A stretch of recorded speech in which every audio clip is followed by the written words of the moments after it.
नमस्कार, माने रेसिपीमध्ये आपल्या सर्वांचं स्वागत आहे. आज आपण सोलापुरी पद्धतीचं चिकन बघणार आहोत. तर इथे बघू शकता व्हिडिओत दाखवल्याप्रमाणे चिकन बघूनच तुमच्या तोंडाला पाणी सुटेल. अशा पद्धतीचं चिकन करचाल ना तर 2-3 रोट्या तर तुम्ही जास्तीचे खाचाल. काय करायचे, सुरुवातीला 4 ते 5 मोठे कढईमध्ये तेल छान तापवून घ्यायचे.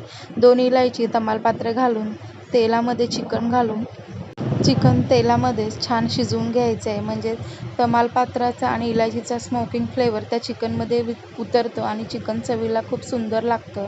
10 ते 15 मिनटं मीठ टाकून छान शिजवून घ्यायचे आणि त्यानंतर मिक्सरला फिरवलेले सर्व वाटण, टोमॅटो प्युरी, सोलापुरी काळा मसाला, हळद, लाल तिखट, चिकन मसाला, गरम मसाले सर्व मसाले घालून गॅस मंद आचेवर छान तेल सुटूपर्यंत भाजी शिजवून घ्यायची.